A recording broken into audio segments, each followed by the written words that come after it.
Buenos días. Voy a presentar un proyecto realizado en conjunto con José Enrique Gutiérrez, quien habla, Jorge Barreda y Elol Hidalgo, ¿no? Es una metodología para evaluar o rankear planes de perforación, incluyendo un análisis técnico-financiero e incluyendo también la incertidumbre geológica. Este proyecto inicia con un modelado geológico en base a 7.200 muestras de canales de oro, plata, plomo, zinc y cobre.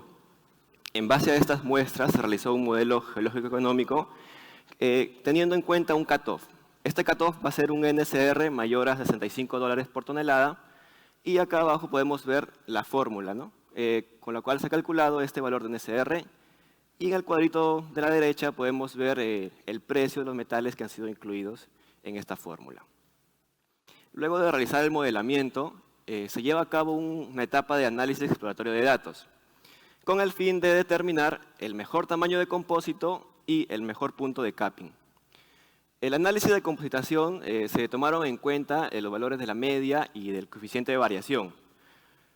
Se determinó que la media debería no variar o variar muy poco y como vemos en el gráfico, ¿no? a mayor tamaño de compósito, la media se mantiene constante o bueno, varía demasiado poco. Y el coeficiente de variación sí tiene, a medida que aumenta el tamaño, sí disminuye. Es por eso que se adicionó una condición de que la variación relativa del coeficiente de variación no debe ser mayor a 10%. Y por tanto se determinó que el mejor tamaño de compósito va a ser 1 metro. Con respecto al acotamiento, también se evaluaron diferentes puntos de capping y se puede ver en el gráfico que a mayor capping hay mayor alcance promedio, es decir, en el variograma se vuelve más estable y también está cortando más muestras, ¿no? Por lo que se determinó como punto de capping la media más 2 veces la desviación estándar, ¿no? Más que todo por el alcance promedio, se vuelve más estable. Si bien es cierto, corta más muestras, pero este porcentaje de muestras cortadas es 1% con respecto al total de muestras que se tiene, ¿no? Y bueno, eso es el análisis de compositación y acotamiento, ¿no?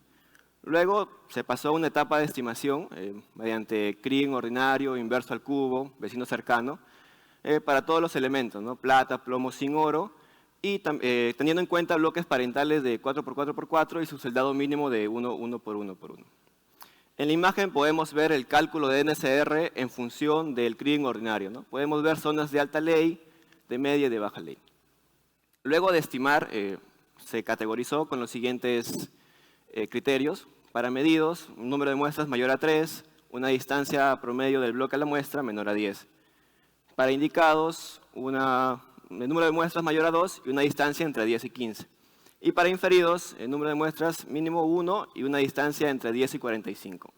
Este análisis de distancia se hizo mediante el D-hole spacing, ¿no? Entonces tenemos medidos, indicados, inferidos y lo de plomo es no categorizado. Luego ya de realizar todas estas etapas, se propuso 8 planes de perforación, ¿no? Con el fin de aumentar los recursos inferidos. En la imagen podemos ver las zonas de influencia de estos 8 planes, ¿no? El problema radica en saber cómo yo ranqueo o cómo yo selecciono la mejor alternativa de inversión dentro de estos 8 planes. Para ello, como primer punto, se utilizó la metodología desarrollada en SRK por Smith and Schutas, en el cual no solo considera el NSR, sino también considera los costos, el método de extracción, el CAPEX y la tasa interna de retorno, con el fin de calcular un valor presente neto de cada zona de estos 8 planes, ¿no? Al realizar este cálculo podemos ver que el programa 7 y el programa 2 resultan positivos, es decir, nos van a dar un ingreso, ¿no? un retorno, mientras que los demás programas resultan negativos, posiblemente de que en esas zonas el costo del mineral no es lo suficiente para pagar el costo de extracción, ¿no?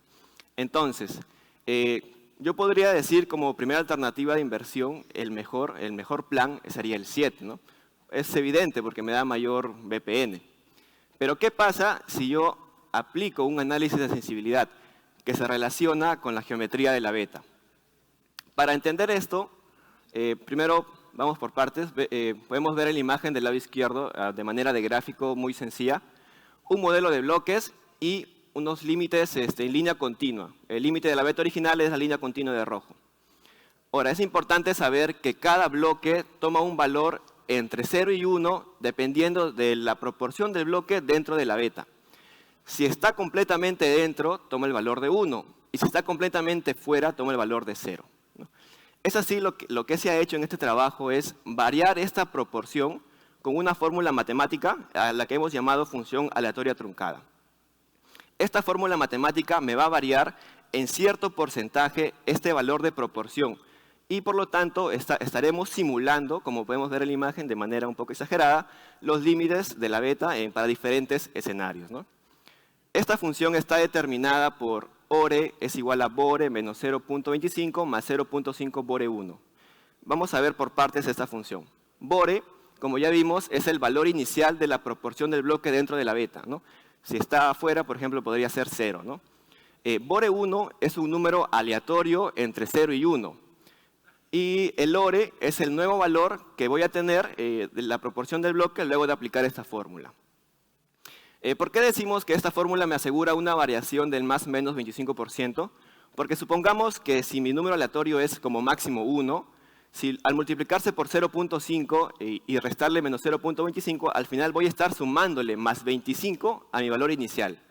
En cambio, si tomo el valor mínimo de 0, va a ser lo contrario, va a estar restándole el valor de 0.25. Es por eso que esta función sensibiliza los bordes en un más o menos 25%.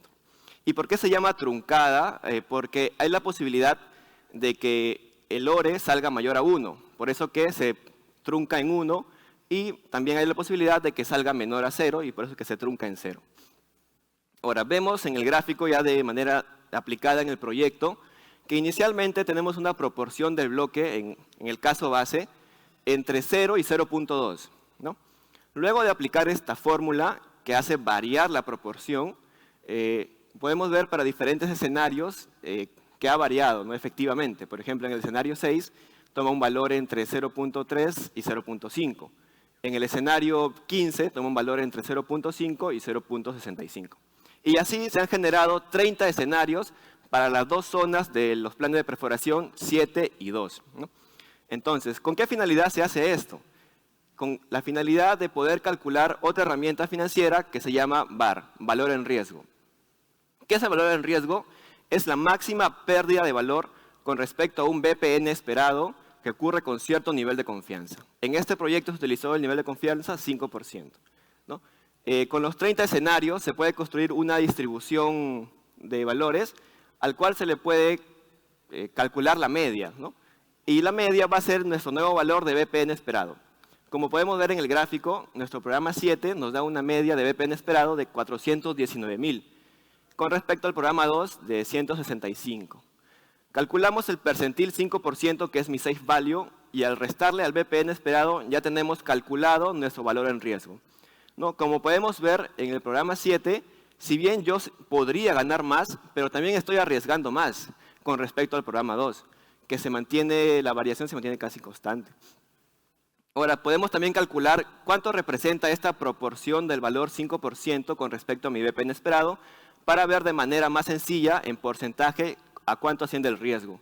¿No? El programa 7 se ve que tiene un riesgo de 28%, mientras que el programa 2 tiene un riesgo del 20%. Ahora, retomando, podemos ver que cuando yo analicé los planes de perforación sin distorsionar o sin sensibilizar los límites, tenía como mejor alternativa el programa 7, porque nos da un mayor valor, ¿no? Pero luego de aplicar esta metodología de variar la proporción del bloque con la fórmula, podemos ver que el programa 7 tiene más riesgo con respecto al programa 2. ¿Por qué ocurre eso? Podría ser que en el programa 7 la mineralización esté pegada a los bordes de la beta, es por eso que al sensibilizarlo el BPN se dispara, ¿no? Es más irregular, más heterogénea.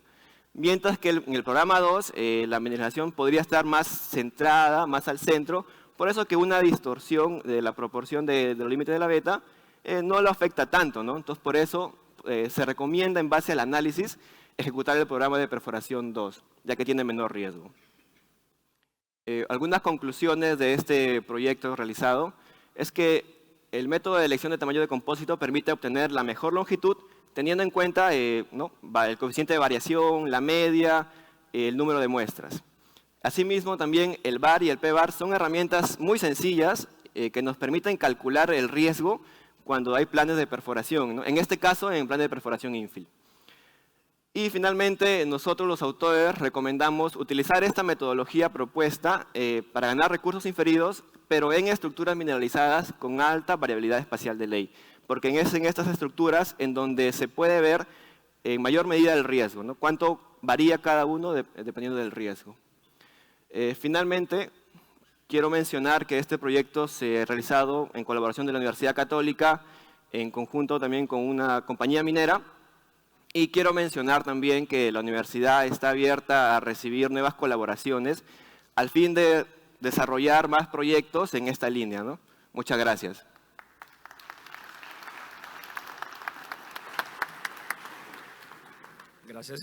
Gracias a ti, estimado Anthony.